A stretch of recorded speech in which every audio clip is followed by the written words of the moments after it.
नमस्कार दर्शकों का बहुत स्वागत है हमारे लोकप्रिय चैनल द सियासी टेबल शो में। राजस्थान में 7 विधानसभा की सीटों पर उपचुनाव हो रहे हैं। हम हैं राजस्थान की सलूमर विधानसभा सीट में।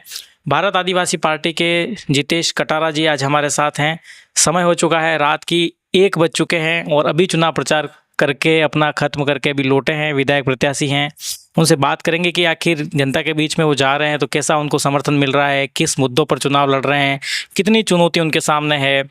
तमाम सारी बातें करेंगे। तो जितेश जी, आपका बहुत स्वागत है एक बार। तो सबसे पहले आपके चैनल के माध्यम से मेरे सलूमर विधानसभा की सर्व समाज की देवतुल्य जनता को मेरी ओर से हार्दिक शुभकामनाएं दिवाली की। धन्यवाद। तो जितेश जी, कैसा प्रचार चल रहा है, कितना समर्थन मिल रहा है, लोगों के बीच में आप जा रहे हैं तो क्या रिस्पॉन्स है? सुबह से रूट शुरू होता है और अलग अलग गांवों के अंदर, डाणियों के अंदर, फलों बाजारों के अंदर जो साथ समर्थन मिल रहा है, जो लोग स्वागत कर रहे हैं, बातें सुन रहे हैं और सामने से जो लोग मुद्दे दे रहे हैं कि आप इन्हें ध्यान में रखें, और कई सारे मुद्दे हमें सामने से पता भी है और कई सारे मुद्दे अगर पंचायतों से आ भी रहे हैं उनको हम रिसीव करते हैं और जनता से अपील कर रहे हैं कि आप एक बार साथ सहयोग देकर के जिताने का काम करें ताकि आने वाले समय में इन मुद्दों पे हम काम कर सके। क्या मुद्दे हैं, क्या मुद्दे नजर आ रहे हैं आप लोगों के बीच में जा रहे हो तो क्या मुद्दे हैं? मैं कहना चाहूँगा कि किस प्रकार के मुद्दे आज सलूमर विधानसभा के अंदर, आज जो जनजाति बाहुल्य क्षेत्र है जिसके अंदर आज बहुत सारे लोगों को रोड की सुविधा नहीं है, आज लाइट की सुविधा नहीं है, पानी की सुविधा नहीं है। आज बहुत सारे जो लोग हैं जिनको आज तक भी अपने जीवन में घर नसीब नहीं हुआ, आज वो घर भी नहीं मिल पाया है, उनको बेघर रहते हैं, तरपाल बांध करके अपना जीवन यापन कर रहे हैं। दाना अनाज पानी का तो दूर की बात है, वो सुबह की कहीं ऐसी कोशिश करते हैं तब जा कर के उनका शाम का घर का चूल्हा चौका जलता है। ऐसे कई सारी समस्या है। मैं जहाँ जहाँ जिस गाँव में जा रहा हूँ बहुत सारी समस्या सामने देखने को मिल रही है। हमारे लोग बहुत ज़्यादा तकलीफ में हैं और इस प्रकार तकलीफ में है कि वो बयां करते हैं जब हमें खुद ऐसा लगता है कि वाकई में जनता के लिए हमें कुछ करना चाहिए। पर होता क्या है कि पिछली जो सरकारें रही, जो नेता थे, उन्होंने जनता को किस प्रकार से लूटा है वो आपके सबके सामने है। उन्होंने आम जन को लूट करके सिर्फ 4 जनों के घर भरने का काम किया है और 4 लोगों का विकास करने का काम किया है उन्होंने। देखिए जितेश जी, एक अमूमन ये बात देखी जाती है कि उपचुनाव है, बीजेपी की सरकार है, तो आम आदमी के मन में ये ख्याल रहता है और प्रचार भी करती है पार्टी कि हमारी सरकार है और अगर हमारा विधायक विधानसभा के सदन में जाएगा तो आपके काम ज़्यादा होंगे, आसानी से होंगे। ऐसे में छोटी पार्टियां, खासकर आपके जैसी छोटी पार्टियां, निर्दलीय विधायक जीतेगा तो सरकार अगर दूसरी पार्टी की है तो इतना भाव नहीं मिलता उसको, तो आम आदमी ऐसा होता है। इसको कैसे डील करेंगे आप? देखो, राजस्थान में बीजेपी की सरकार है और ये बात मान सकते हैं कि बीजेपी का विधायक होगा तो विकास होगा।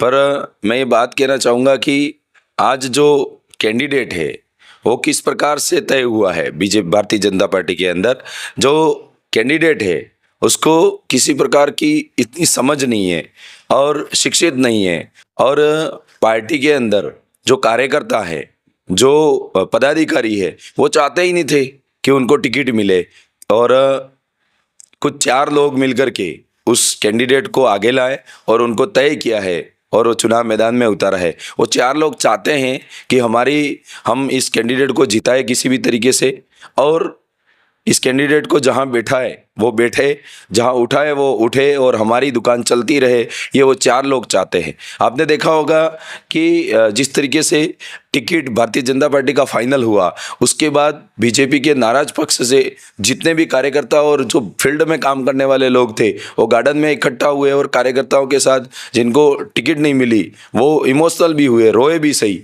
तो आज वो दुखी है, कार्यकर्ता भी दुखी है।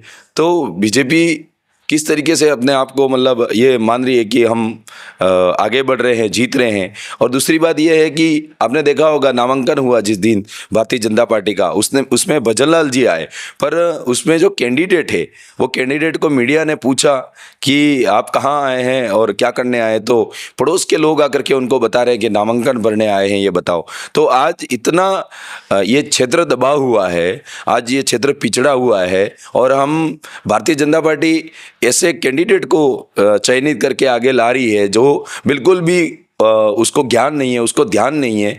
तो ये चीज़ें हमारे क्षेत्र को बहुत पीछे ले जाने वाली है। इसलिए आप सभी को सोचना है, समझना है कि हमें किस तरीके का कैंडिडेट को, और ये 4 लोग जो चाहते हैं, सोचते हैं कि अगर जागरूक युवा, अपनी आवाज़ बुलंद रखने वाला अगर व्यक्ति आएगा तो जनता का जो माल छीन करके जो 4 लोग अपनी दुकान चला रहे हैं, आज पदाधिकारी भी है, बड़े बड़े अधिकारी हैं और ठेकेदार है जो माल मीटर कैसा यूज़ कर रहे हैं, उनको ये पूछा जाएगा।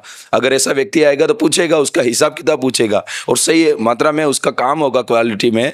तो वो नहीं चाहते, वो 4 लोग नहीं चाहते कि ऐसा व्यक्ति आवे। तो इसलिए मैं आप सभी जनता से कहना चाहूँगा कि ऐसे व्यक्ति को आगे लाए। और दूसरी चीज़ ये है कि जो कैंडिडेट है उनको 4 लोग चलाने वाले हैं और चला करके ये चाहते हैं कि हमारा घर भरेंगे, हम इनको चलाएंगे, इस तरीके से सोच रखते हैं वो। आपने बीजेपी के कैंडिडेट की सारी कमियां गिना दी। आपके अंदर ऐसी क्या क्वालिटी है कि लोग आपको वोट करें?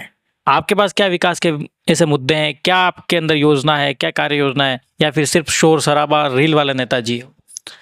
सबसे पहले मैं कहना चाहूँगा कि हम जो आज फील्ड के अंदर, आज क्षेत्र के अंदर, चाहे सलूमपुर विधानसभा के अंदर उत्तर से लेकर पूर्व तक, पूर्व से लेकर के पश्चिम तक, और चारों दिशाओं के अंदर जो आज जनताओं के बीच में जो समस्या है, उन समस्याओं के बारे में हम जानते हैं। और सलूमपुर विधानसभा क्षेत्र के अंदर कहीं पर भी जितनी पंचायत है उसके अंदर हम ये बता सकते हैं कि गिन करके कि किस पंचायत के अंदर क्या समस्या है। और हमें ध्यान है कि हम अगर सलूमपुर विधानसभा से विधायक के तौर पे अगर जीतते हैं तो हमें क्या काम करना है वो हमें लिखित और मुंह पे याद है। आप बता सकते हैं, आप जा करके पूछ सकते हैं कि उस इलाके के अंदर कौन सी समस्या है, आज वेरीफाई कर सकते हैं। पर मैं आपको ये कहना चाहूँगा कि हम जैसे ही चुनाव मैदान में और जीतने के बाद में हम आते हैं तो हमारे पंचायत स्तर से जो आज हमारी जनता वहाँ रहती है, पंचायत स्तर से जो डॉक्यूमेंट बनाने रहते हैं, जिनकी वजह से डॉक्यूमेंट नहीं होने की वजह से सरकार के द्वारा आने वाली योजना सारी उन जन तक नहीं पहुंच पाती है। तो हमारे विधायक बनने के बाद ऐसे आईटी टीम जो लगाई जाएगी वो हमारी ओर से, ताकि वो गाँव में जाकर के किनके डॉक्यूमेंट पूरे नहीं है, किनके है, उनकी लेखा जोखा रखेंगे। इस बात को हम आगे जाकर के करेंगे। अच्छा, भारत आदिवासी पार्टी की जो राजनीति है उसको लेकर के जब हम लोग बात करते हैं तो सारे समाज में सब स्वीकार्यता नहीं है कि बहुत सारे लोगों के मन में ये डर है कि भारत आदिवासी पार्टी जीतेगी तो केवल एक वर्ग की बात करेगी और दूसरे वर्गों को दबाने का काम करेगी, या कुछ कानून व्यवस्था अगर यहाँ की बिगड़ सकती है, माहौल यहाँ का खराब होगा। तो इसके बारे में क्या आप कहना चाहेंगे? भारत आदिवासी पार्टी के पूर्व में जब पार्टी बनी उस समय से लेकर के आज अलग अलग क्षेत्रों के अंदर, जैसे आसपुर, दरियावाद, बागीदोरा के अंदर जो विधायक है, वो विधायक बनने के बाद और हमारे बड़े लेवल के जो नेता हैं, राजकुमार जी रोज जो विधायक थे, आज वो वहाँ पर दूसरी बार विधायक बने और इतनी लीड के साथ, क्या वहाँ जितने भी समाज के लोग रहते थे, क्या उनको खतरा हुआ?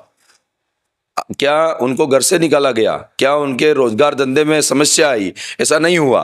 आज वहां पर भी विधायक है भारत आदिवासी पार्टी के, तो ऐसा नहीं हुआ। और आने वाले अभी इस समय में डूंगरपुर बांसवाड़ा के वो विधायक सांसद भी बन गए। अगर ऐसा होता तो डूंगरपुर बांसवाड़ा के अंदर अदर समाज जो एससी है, ओबीसी है, माइनॉरिटी और जनरल वर्ग का है, उनको अगर खतरा होता तो राजकुमार जी का समर्थन साथ नहीं देते। ये सिर्फ कांग्रेस बीजेपी अपनी राजनीतिक रोटियां सेकने के लिए अपने भारत आदिवासी पार्टी के ऊपर इस तरीके से गलत तरीके से बयानबाजी करके उनके ऊपर आरोप लगाने का जो काम कर रही है वो सरासर गलत है।